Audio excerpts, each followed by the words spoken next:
Okay, so just like to share with you some of the work that we've been doing at McGill in Montreal. You have a tremendous lineup of international speakers coming from as far away as Australia and Canada. So for all of you on the West Coast, good morning. For those of you on the East Coast, good afternoon. And the question that I'm going to try to address are our video games safe? And in fact, do they make a good gift for people as we go into the holiday season? So what's different about gaming today? Our children are actually technologically sophisticated. So they're very well versed on computers, they're very on looking at tablets, and many of our young people today are carrying their own smartphones with them. And in fact, our smartphones are really mini computers, which enable individuals to not only talk to each other, text each other, but also play games amongst each other. And it starts off fairly early. And many of the programs are designed for very young children to teach them some skills. So gaming in and of itself may not be all that bad. There are positive aspects to gaming, and we'll talk a little bit about those as we go through this presentation. And you could see as more and more of our young people are being educated at home, computers become a very valuable tool in terms of learning many of the concepts that they would have normally learned during their schooling. And these are our teenagers today. They're constantly attached to their cell phones, their smartphones. And in fact, there's quite a bit of information and quite a bit of discussions that young people are in fact having difficulty communicating with each other without their cell phones. My own daughter, when we took her when she was in high school and we picked up a friend of hers, they would sit in the back of the car texting each other rather than just speaking with each other. But maybe they had something they didn't want their parents to hear. And you could see that people can do these types of games all day long, all evening long, do it from the comfort of your home, from the comfort of your own bed. And when we start talking about some of the potential problems associated with gaming, you'll see that one of the big issues amongst young people is sleep disorders. This is a picture taken from a gaming parlor in South Korea, which is open 24 hours a day, 7 days a week. And you can see that many of the individuals sitting in this gaming parlor are actively involved in a wide variety of different games that are particularly, that may be particularly problematic. And as we know that these games and these educational programs can be quite exciting for young people. There are many genres of games, and as I was mentioning earlier, there are some good games, educational games. On the left, you see awesome brain games for kids. On the right, you see a chessboard, which we not only can play with a physical chessboard, but we could play electronically. And the Queen's Gambit, which was on Netflix, has certainly increased the popularity of chess, both electronically as well as a form of a typical gaming board, as you can see here. And many of the young people are engaged in learning experiences which are designed to create fearless learners. The idea is that parents can actually set up programs for their children and teach a wide variety of skills while the child is still being entertained through learning of these different skills. Here's another example of a series of programs called IXL, where you have personalized learning systems. The curriculum is very comprehensive. It can go from kindergarten to grade 12, trusted by educators and parents, and it provides what the software developers refer to as an immersive learning experience. And we know that many of us use YouTube to learn how to do a wide variety of things, whether it be cooking or whether it be trying to fix something in one's home. These are educational programs that can actually help individuals. And in this particular instance, you see not only is there learning, but you can have some diagnostic behaviors and then look at some of the analytics as to how you're doing in comparison to other individuals. This was cut short, this slide, but it goes right through to grade 12 or the end of high school. And here's another series of games or a website where you could look at 10 free online educational game sites. Many of these sites are in fact free and are designed to help educate not only children and adolescents, but their parents as well. And here again, you see many different genres of games. You could see sports-related games in the right-hand corner, Call of Duty. You could see Fortnite, you could see Apex Legends, and a couple of more popular games being Minecraft and Grand Theft Auto. But this is not to negate the fact that people will also play a lot of Candy Crush. We've moved a far distance from for those of you who may be old enough to remember, or if you're not old enough, ask your parents, to playing Pong on our TV set or going back to Pac-Man or Ms. Pac-Man. And one of the more popular games today, or popular genres, is a series of games that have been developed by a company called Epic Games that developed Fortnite. We'll talk about that as we go through the presentation. But Fortnite has over 350 million users. They have revenues in excess of $4.2 billion in 2019 by selling upgrades and other merchandise. And the estimate is that in 2020, they will end the year with $5 billion in revenue. We have currently several class action suits pending against Epic Games concerning security breaches and the addictive nature of the game. And these not only in the United States, but there are a number of class action lawsuits in Canada as well as other jurisdictions. It's just an example of some of the things you could buy to support your excitement over Fortnite. And you could buy a Monopoly set related to Fortnite. You could buy clothing, you could buy backpacks, you can buy bedding for your son or your daughter, primarily sons, but certainly there are a wide variety of things you could purchase with respect to many of these games, and that's how they are making lots and lots of money. I will point you, hopefully you could see my cursor, but in the left-hand corner here, you could see that Fortnite was or is intended to be used by children ages 13 and up.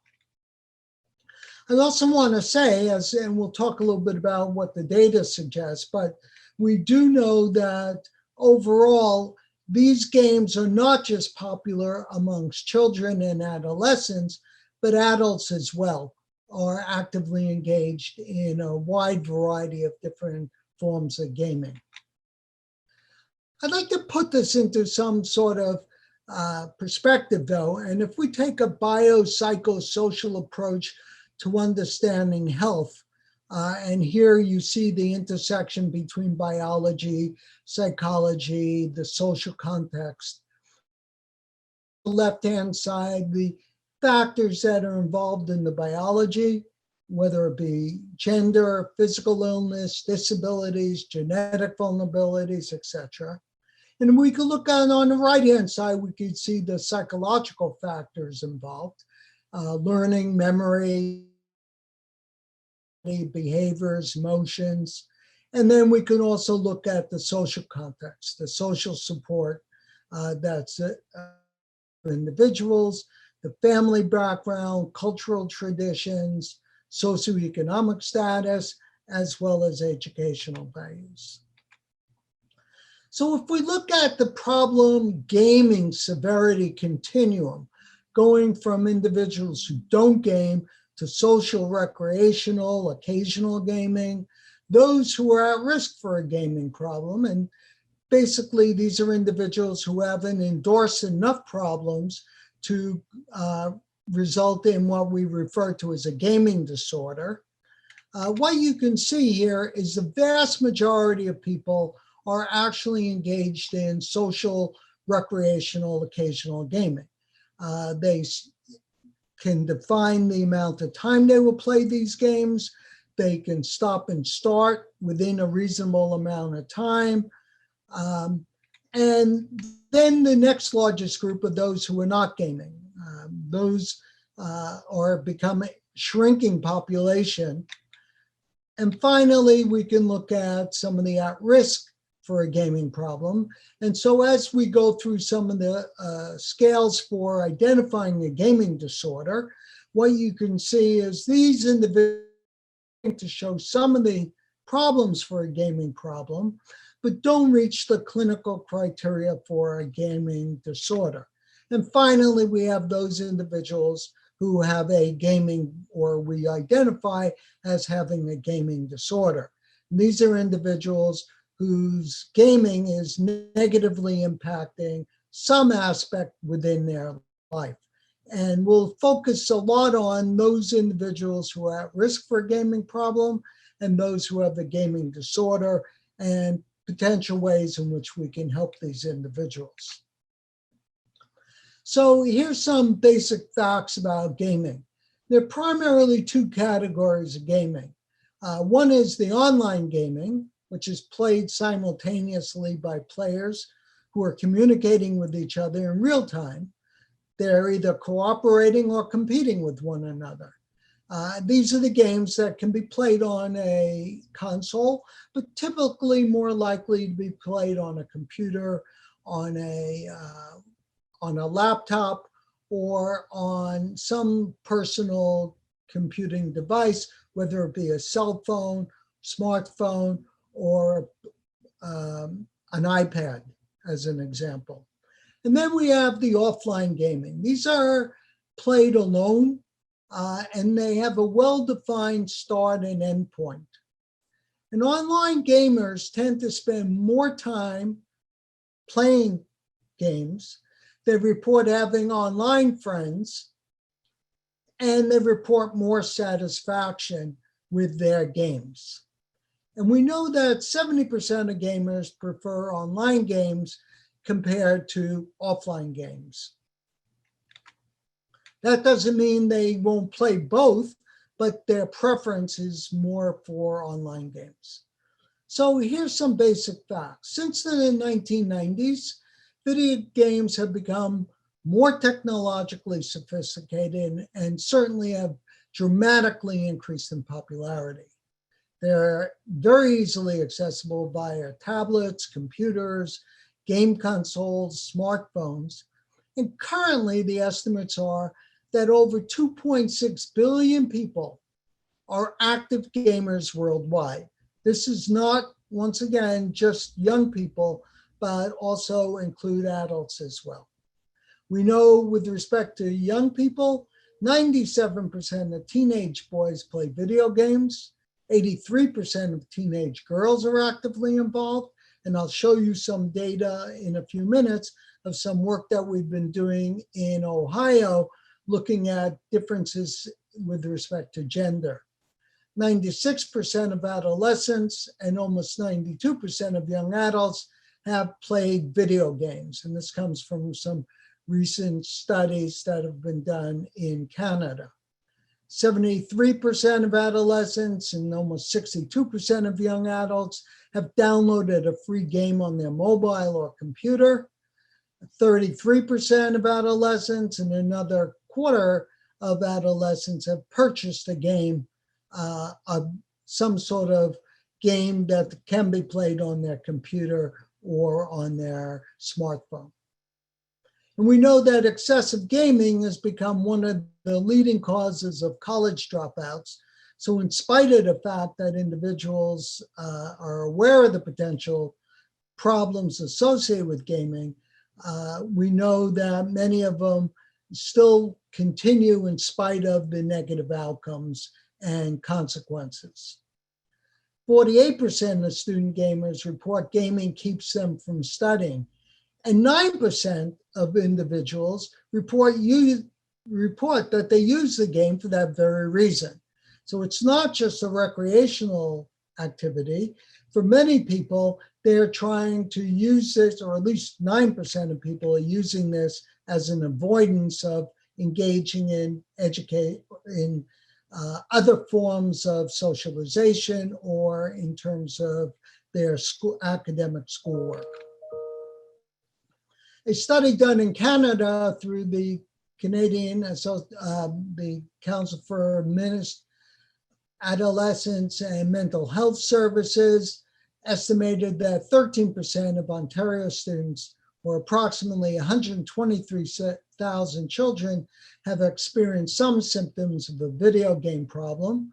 And when you compare this to 2007, where there was only 9%, this is a significant increase. And they concluded about 1 in 5 boys, or about 20%, reported having problematic symptoms linked to their video gaming. And once again, they concluded that online gamblers are much more likely to be problematic as opposed to people just playing on their video consoles. But for a gaming disorder to be diagnosed, the behavior pattern must be of sufficient severity to result in significant impairment in some aspect of their life, either personal, family, social, educational, occupational, or other important functioning. And this would normally have been evident for at least 12 months. And this comes from the World Health Organization's identification of a gaming disorder. And I'll return to that in a few minutes. The worldwide estimate suggests that between 1 and 9% are either at risk of a gaming addiction or in fact experiencing a gaming addiction. There are lots of comorbidities with internet gaming disorders. So 92% have difficulty with anxiety, 89% talk about depression, 85% are individuals who've been diagnosed with attention deficit hyperactivity disorder, and many of them have social phobias or occupational conduct disorders. And with respect to social media and gaming, many of them report that it actually strengthens their friendship and provides emotional support. And this becomes really important in terms of looking at how or why individuals get involved in gaming. What we tend to know is that gaming 30 hours a week or more has been associated with a gaming disorder. Individuals who are gaming 20 hours a week or more are certainly at risk for a gaming disorder. Now, this is situationally specific. So if an individual is spending a lot of time gaming, or an adolescent is doing this during school breaks, like Christmas time, then this becomes less of a problem. But if they're doing this during the week while they're in school, they're certainly not able to have lots of time socializing or doing their academic work. And while many games are free to begin, individuals can use microtransactions or investing money to purchase items or open loot boxes. That is, they're using real money to purchase keys with a chance to win virtual items. I'll touch upon this later on, and I'm sure Dr. Gainsbury later on today will be spending a lot more time talking about loot boxes. Some jurisdictions have actually now banned loot boxes in games designed for young people. So this comes from some work that we've been doing in Ohio, where we've been looking at a wide variety of potential adolescent problems and high-risk behaviors. And this is the most recent study, or the gaming piece of the most recent study that we've done in terms of looking at behavior. And this study is done with children in grades 5 through grades 12. And what you can see here is that gaming activity is in fact quite popular. In fact, 61% or individuals in grade 6 who are about 12 years of age have gamed or been involved in gaming on a daily basis. And if you then look at the bottom column, you can see individuals who are gaming at least 2 hours or more. And what you could see is there seems to be a break around grades 9 and 10, where there's a slight decrease in the number of people or the percentage of adolescents who are involved in gaming 2 hours or more on a daily basis. But if you look at those in grade 6, about 38% of individuals, or almost 4 out of 10 individuals, are reporting gaming 2 hours a week or more. And I do want to mention that this is before, the data was collected before COVID, and I'll talk a little bit about what we know about gaming since COVID has occurred. If you look at differences between males and females with respect to internet gaming disorders, you can actually see we're running about 2% overall of males and females as well who are having a gaming disorder from between grades 5 and the end of high school in Ohio, or in Wood County, Ohio. What's interesting here is to see a crossover of females that seem to be overtaking males, or there's a decrease in those children who are in grade 12, males, as they are getting older. That's likely as a result of more opportunities to do other kinds of behaviors. But why do individuals game excessively? Well, gaming fulfills certain emotional, psychological needs, the need for escape. They may be having difficulties in school. They may be having difficulties with peers. They may be having difficulty with parents. It provides a social connection with many of their friends. And for some individuals, it provides an opportunity for success. And that success may not be able to be achieved in other domains, such as in schoolwork or in athletic performance. What we know is that individuals who are excessively gaming will seek out many of these opportunities in order to stay connected with their peers. These games are intentionally designed to keep players engaged or hooked, using behavioral psychological strategies. We know that these individuals, well, it looks like it's so random to us as adults, there are certain heuristics built into these games, certain underlying rules, which enable the individual to actually predict to some extent what's going to come next.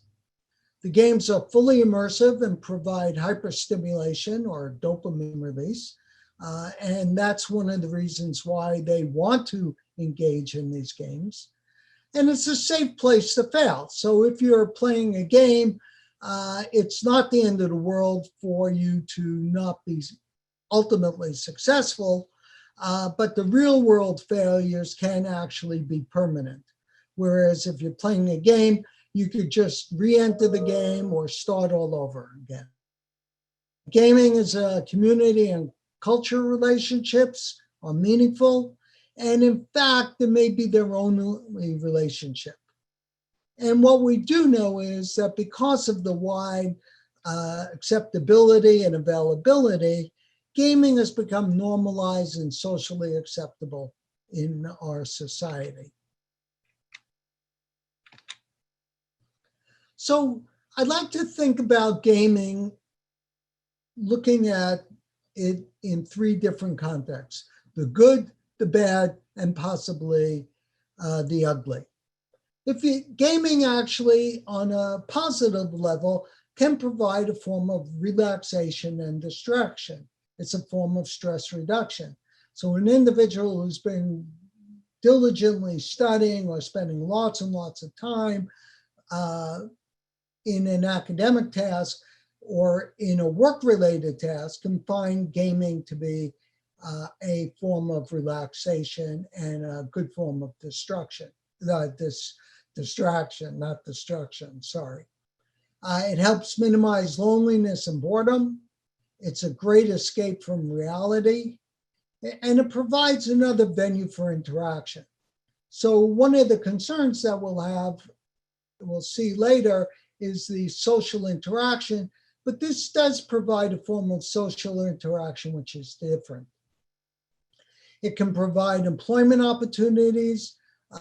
Today, many of the young people in university want to become game developers, or they want to become professional gamers, or they will want to be bloggers around gaming, and they view that as an employment opportunity to make money.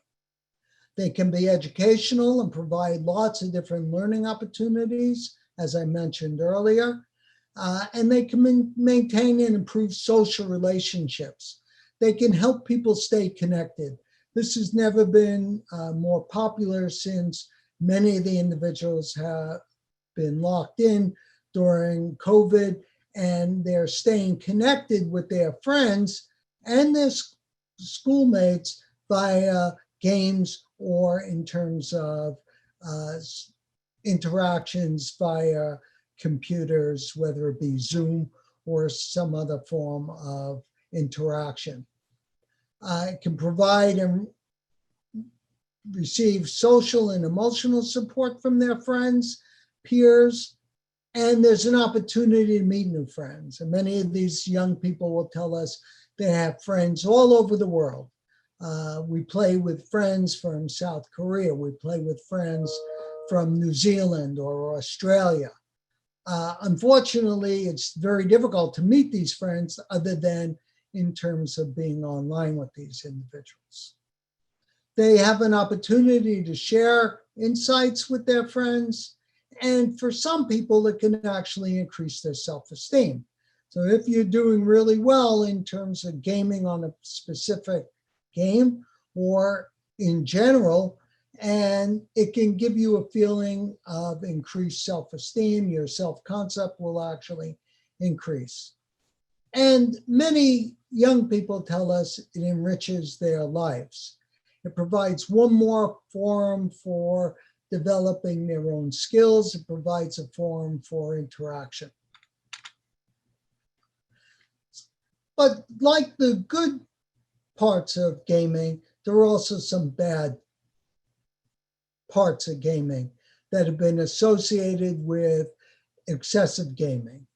So gaming can actually impede or limit the face-to-face interpersonal social interactions.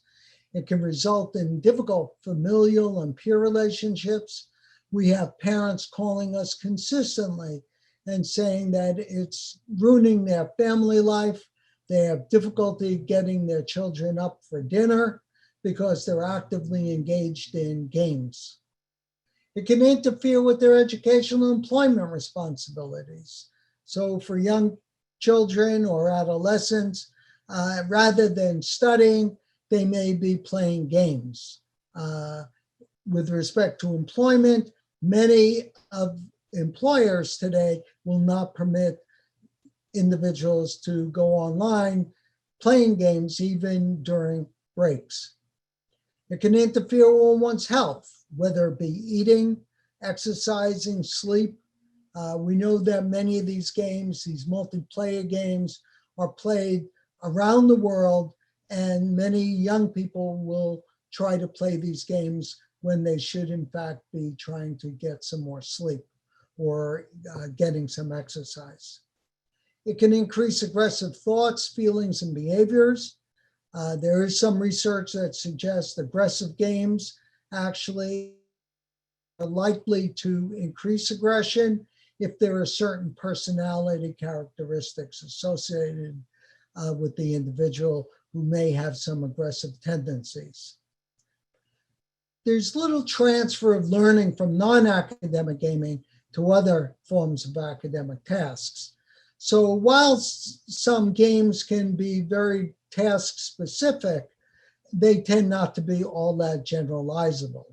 I remember doing an interview with the president of Nintendo many years ago, who told me that the eye-hand coordination that is learned would help train better jet fighter pilots. And I had asked them at that time, how many young people are going to be jet fighter pilots?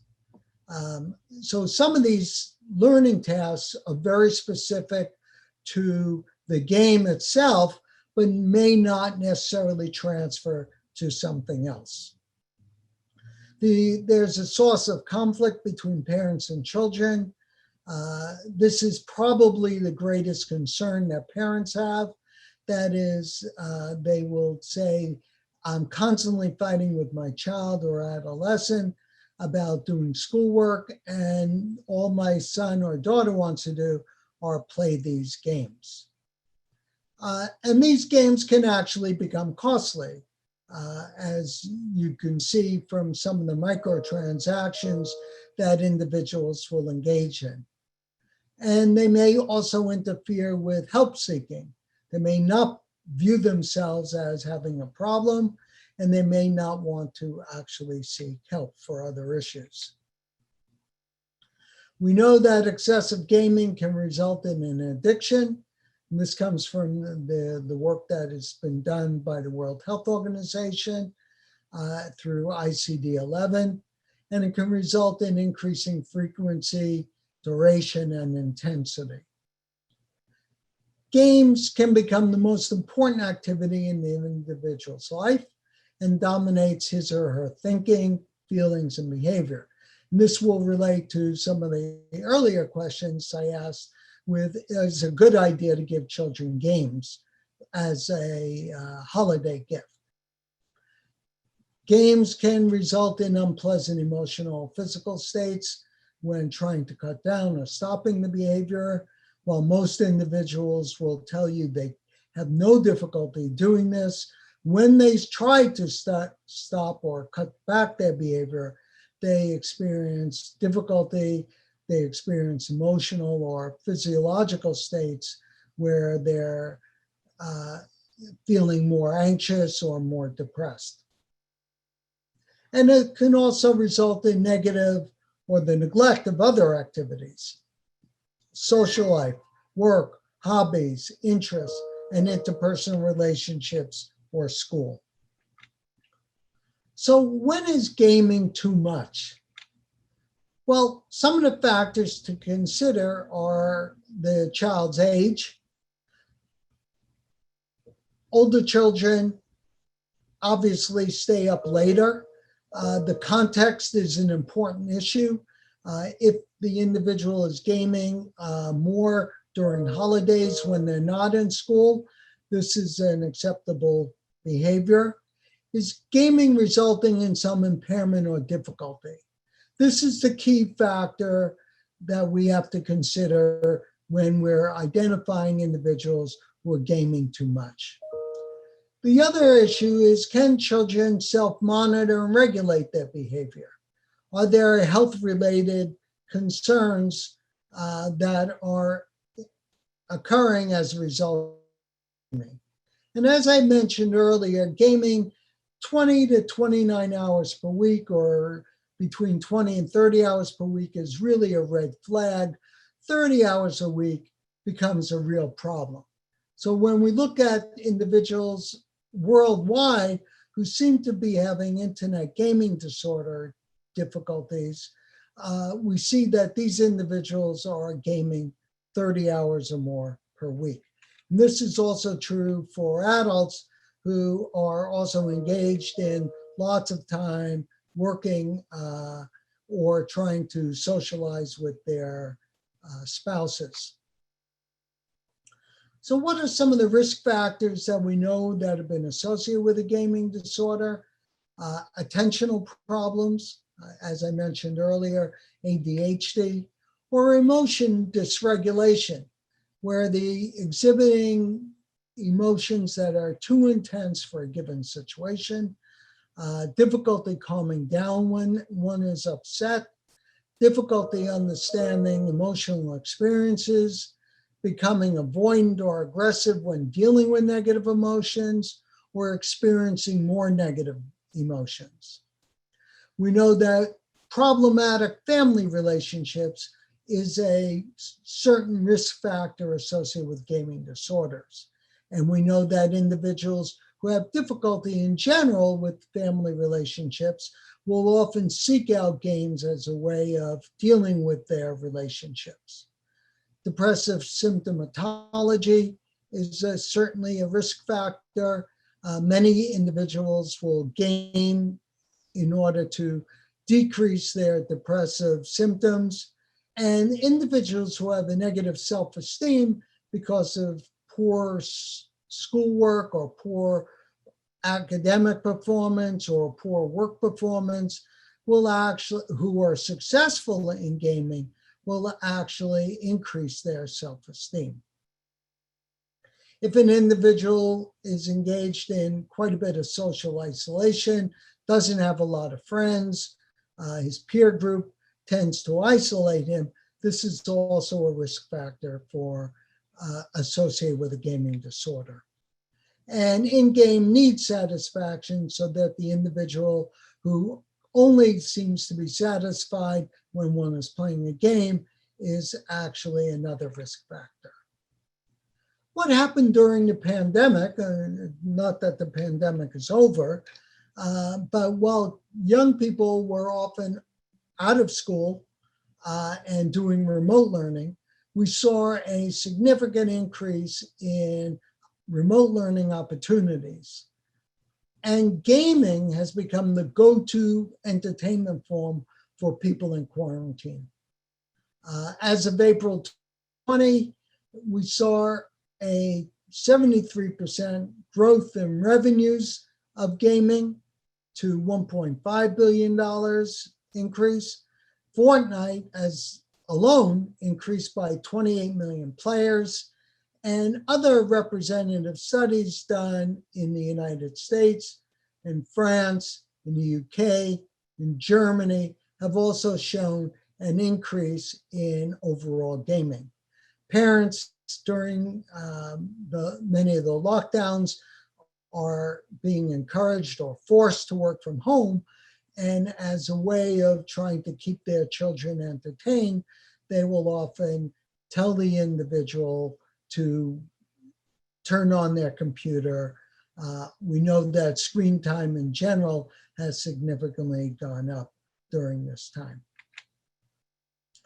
But I want to suggest to you that gaming disorders do not necessarily exist in a vacuum. And so on the outer perimeter of problem gaming, you could see depression, anxiety, familial problems, learning problems, other mental health issues, or social isolation.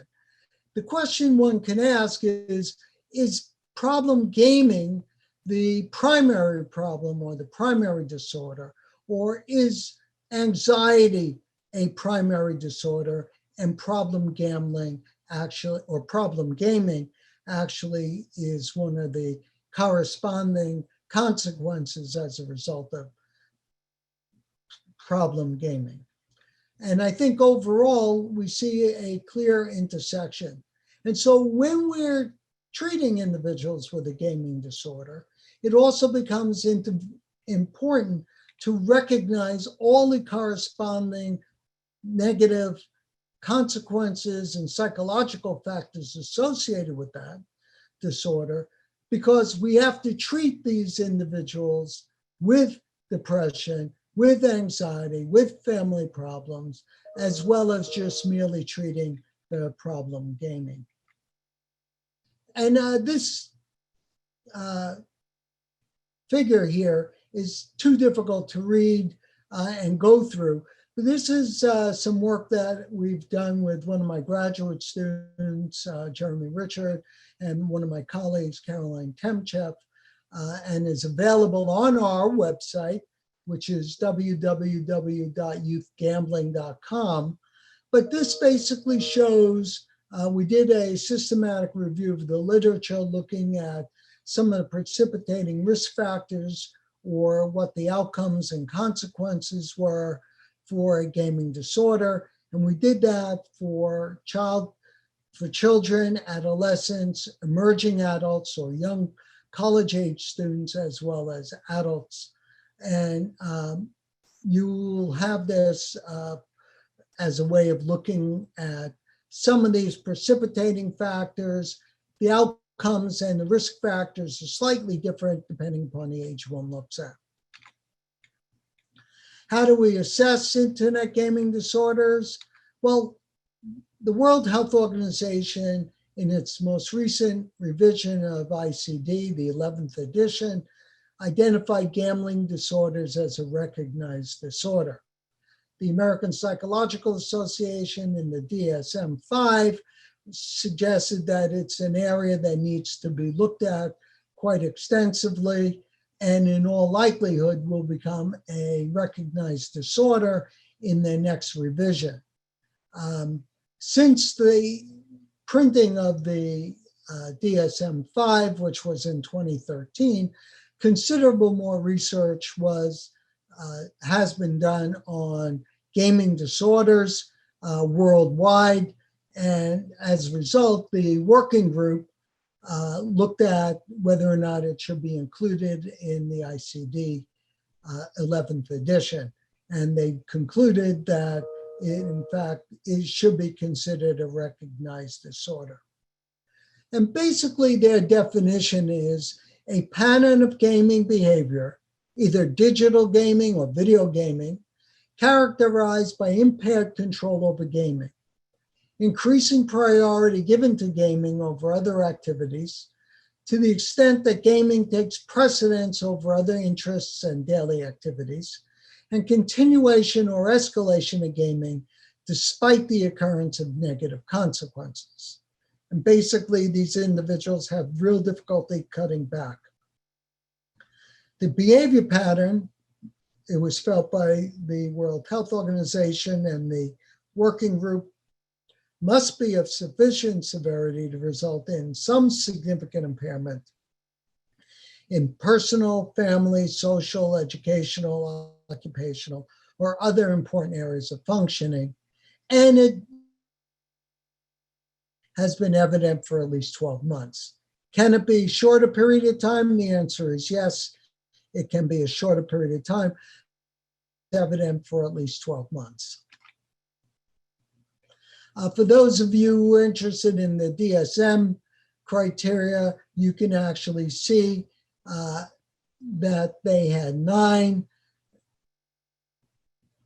indices that would help identify an individual with an internet gaming disorder. Many of these were predicated on the work that was done for gambling disorders in the DSM-5. And they just translated gaming from gambling. Haley Pontus and Mark Griffiths in 2016 developed a scale based, again, a lot on some of the work that was developed for gambling, looking at a number of characteristics, the 9 characteristics from the DSM, looking at preoccupation with gaming behavior, irritability, anxiety, or even sadness when trying to reduce or stop the gaming activity, the need to spend increasing amounts of time in order to achieve the same level of satisfaction or pleasure. Also looking at whether or not they have difficulty when they're trying to control or cease the gambling activity, whether they've lost interest in previous hobbies and other entertainment activities as a result of engagement. And again, you can see whether or not the gaming activity was the cause of problems between the individual, maybe his peers or family members.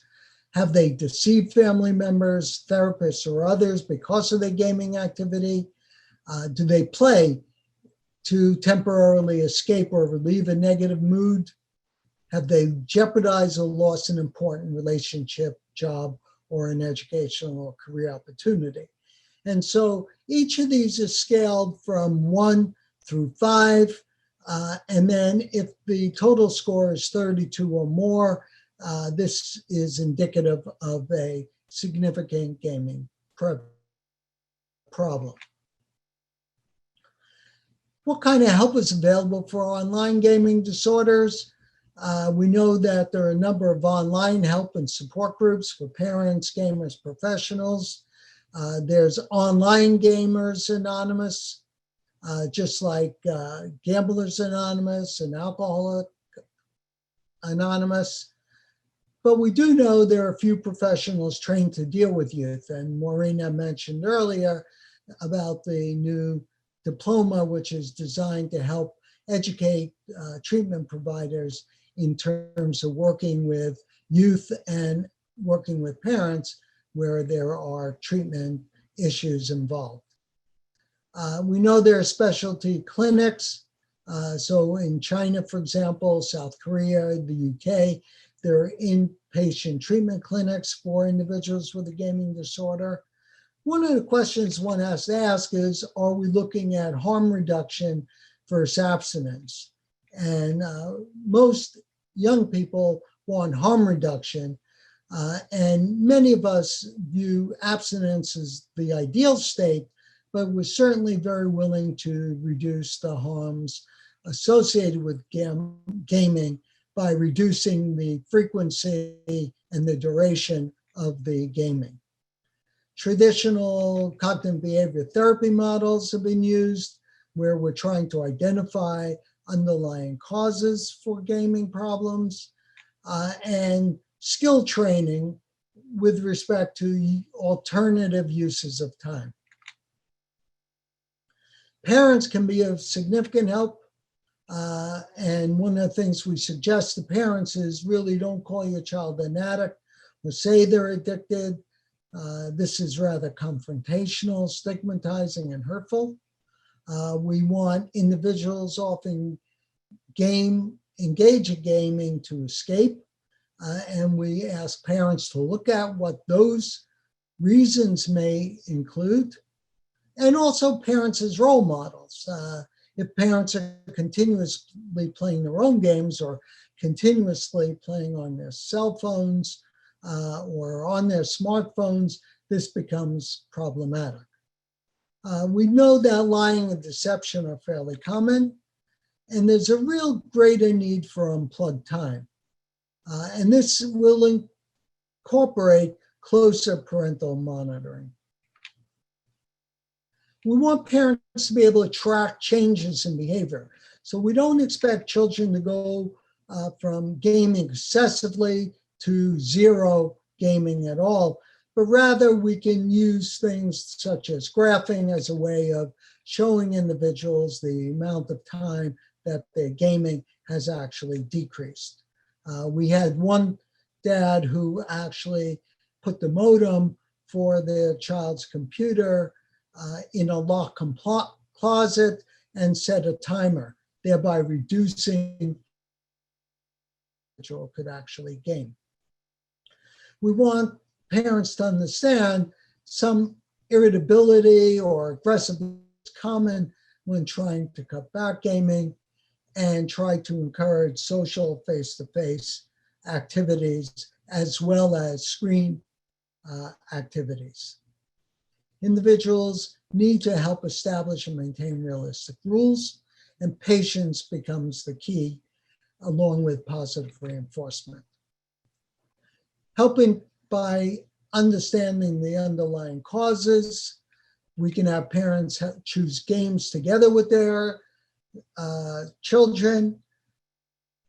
Adult supervision is important. There are a variety of components related to developing a family media plan. There's positive family activities, which can supersede gaming. And I think parents should also look at reviewing games and gaming ratings. And here you see the ESRB rating scales for looking at rating categories, content descriptors, and interactive elements. So E is the rating for everyone, E10 is for those 10 years of age, and etc. Want to try to reduce the number of days gaming. As I mentioned earlier, the question is absence or reduction, and most individuals seek reduction. We want to encourage breaks in games, and this is very important to do in terms of shifting the focus of what the individual is doing. Can we limit the access less than 2 hours per day, especially during school days? Setting and maintaining limits is probably the most difficult that parents have. It's easy enough to set limits. It's much more difficult to maintain those limits. We want to watch for signs of improvement and provide positive reinforcements for changes in behavior. We want to talk with children, not at them, understand the psychological triggers, very much like to gambling. We want to watch for credit card charges related to microtransactions that they may be engaged in. And there are a number of web blockers that may be useful, although many of our adolescents are very sophisticated and able to circumvent these web blockers. There are some resources that are quite often used, and Camadair's GameQuitters.com is one that is used by therapists, it's used by parents and individuals who have game disorders, called GameQuitters.com. And there's a book by a psychologist, a clinical psychologist, Brent Conrad, who wrote a book on how to help children addicted to video games. And you could see on the bottom, you could get it through techaddiction.ca. There are a number of professionals who are engaged in working with individuals with gaming disorders, and hopefully along with the training modules that are coming out to help train more individuals who can work with individuals who may have a gaming disorder, will become much, much easier. There are some other concerns, and I'm sure Dr. Gainsbury will talk about these, but esports is very, very popular and growing dramatically, and it's also involved in the nexus between gaming and gambling disorders, with many gambling operators now trying to capitalize on this. So those of you not familiar with these sports, these are teams where they compete on certain games, and individuals in certain jurisdictions can actually wager on these. And this becomes a new activity in which individuals and adolescents now view this as a new vocation in order to participate. They can become players, they can become bloggers, they can become computer programmers to play games. In fact, some work that we've done with the International Olympic Committee is suggesting that gaming may in fact, or esports may in fact become an official Olympic event in the not too distant future. What we do know also is that many colleges are now developing gaming teams as part of their professional, or not professional, but as part of their amateur sports teams. And we know there's a migration between gaming and gambling. And I'll just show you a couple of things from various consoles. This is the World Championship of Poker put out for the Wii. And I will turn your attention to the fact that this is designed for children 12 years in age and up. And we have Vegas casino nights, where these are what we refer to as social casino games, another genre, and the Nintendo 12 and up. But I guess if you're doing the PlayStation 2 and you want to play a casino challenge, these are designed, or at least it says they're designed for children ages 3 and up. And this is an example of a loot box where people will purchase to win different pieces, which will enable them to increase their performance while playing games. So the question is, are video games safe and do they make a good gift? And well, before I get to questions that you might have, I would suggest to you that I think in moderation, many of these games are certainly okay. The question is, when we're purchasing gifts for our children, why don't we try to have a balance of gifts? That is, not everything should be in terms of video games. We can also purchase, again, highly dependent upon the age of the child, books of other activities that would be equally interesting. Board games that they could play with family members are also important. So I'll stop here. We have about 10 minutes left, and I'll open it up, the discussion, for questions that you might have. Thank you for your attention, and I'm more than happy to try to answer any questions that you may have.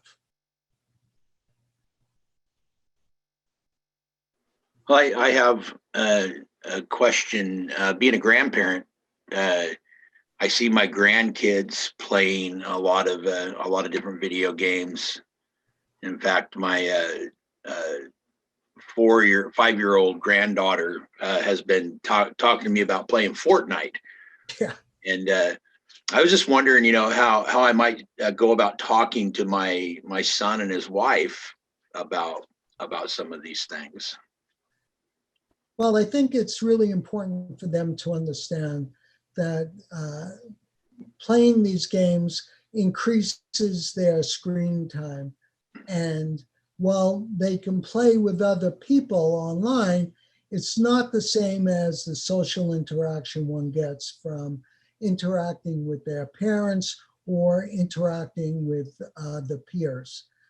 What they will begin to see are some difficulties associated with gaming, to the point where when the parents call them to come for dinner, many times the young people will say, I can't come now for dinner. I've never gotten this high before in this game. Please allow me to interact.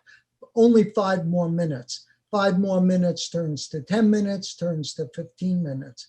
So I think while there are positive aspects, and what I tried to suggest today is that there are positive aspects to gaming, there's also some negative aspects. And what we want to do is we want to balance the activities that our children are doing. We wouldn't ask them to exercise all day long. We wouldn't ask them to do schoolwork all day long. We wouldn't ask them to read books all day long. So what you're looking for really is a balance. Good. Thank you. I have a comment. Thank you, Doctor. I am, when you were talking about, I think you had your graph up there of the biopsychosocial approach, and you pointed out that there are all these related factors, with video game problems in the center, and then there are all these other related factors. And I want to say that from our experience at Restart, we've seen that many of the physical and mental health problems, in particular depression, really disappear for a majority of our clients, just after a month of being away from screens and catching up on sleep and eating well and getting exercise and being social, and just all of these factors together really eliminate some of the mental and physical problems that clients are going to show up in people's offices with. And unfortunately, and I just know from our experience that all too often therapists and psychiatrists jump very quickly to wanting to treat, let's say, the depression with medication when it could be treated by just, a young adult going through withdrawal and having healthy experiences. Now, that's not easy to, not everyone can do that easily, but I just wanted to see what you thought of that. Yeah, I think you're certainly correct. Depression will actually go away after a period of time. However, when you remove the gaming or gambling from an individual with a problem, depression often goes up rather than decreases, because you've just taken away the most fun in their life. They don't like anything else. There's a preoccupation with these behaviors, whether it be gaming or gambling. And as a result, depression will increase for a certain period of time. Once you could keep them off of the gaming or the screen time and can shift their activities to other more social activities, to other things that they can be successful at, then you're absolutely correct. The depression often decreases over time.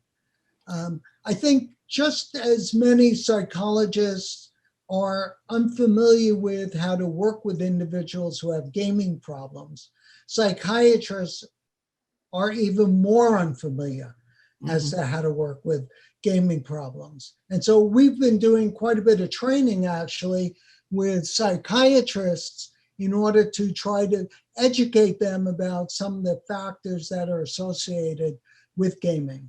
At the same time, we're also working with parents because parents are the front line of defense.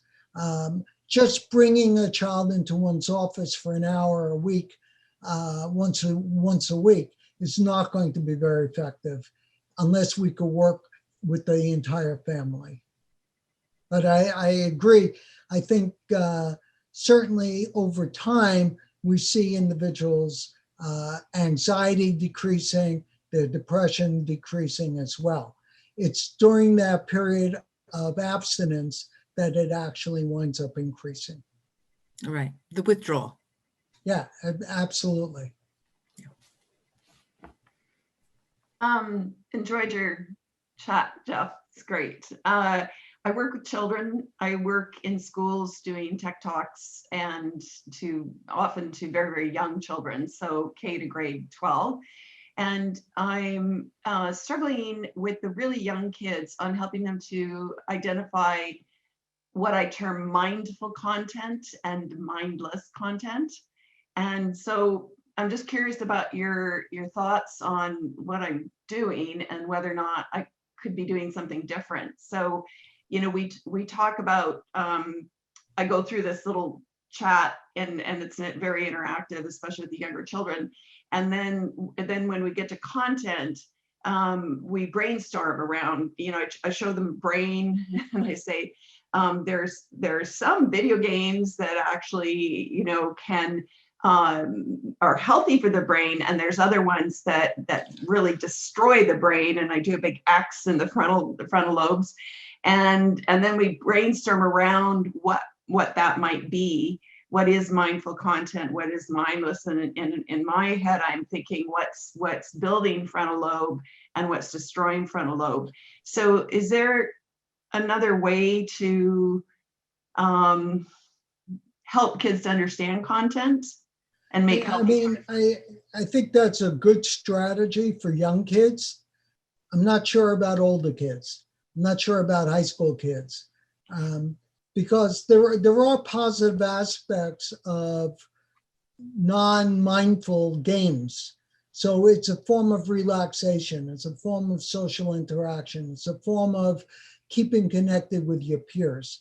The one thing that we've learned during the pandemic and the remote learning aspects is that if children didn't have computers or tablets, they wouldn't be able to communicate with their friends. And so this becomes really, really important. I think what I would focus in for older individuals are the negative consequences. What are some of the negative consequences? How do you deal with those negative consequences as a result? What happens when your grades start going down? We've had students in university who've dropped out of university because they were excessively gaming. They would spend more time playing their games. When they reached a certain level, they wouldn't stop to go to class because they've never gotten that high.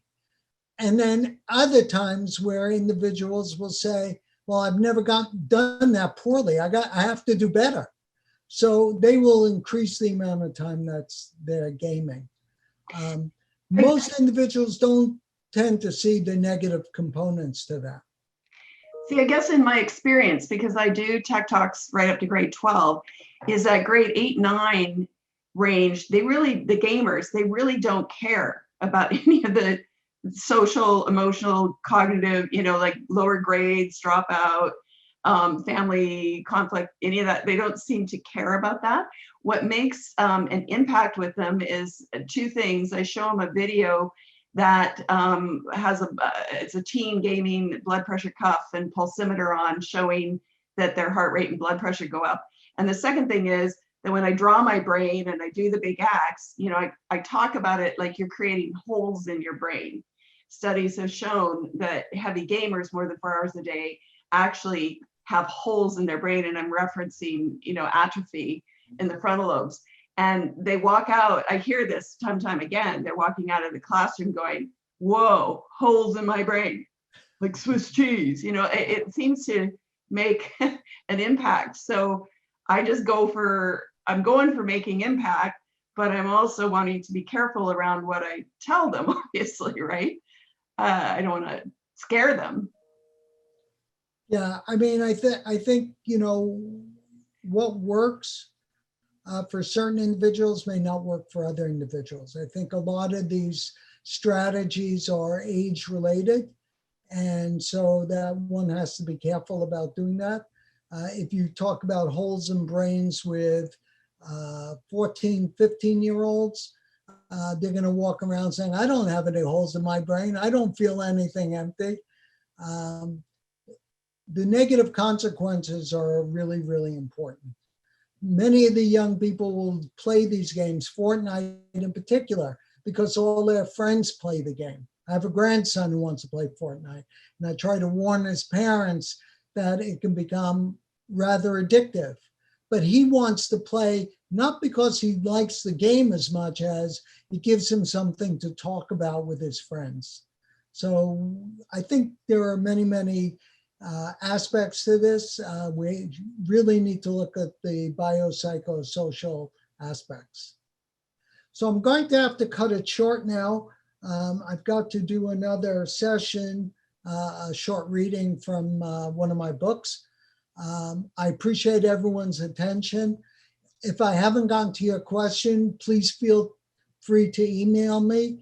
You can email me at jeffrey.derevensky@mcgill.ca, or you go on our website and send me an email through www.youthgambling.com. Thank you very much and have a great rest of the day, everyone.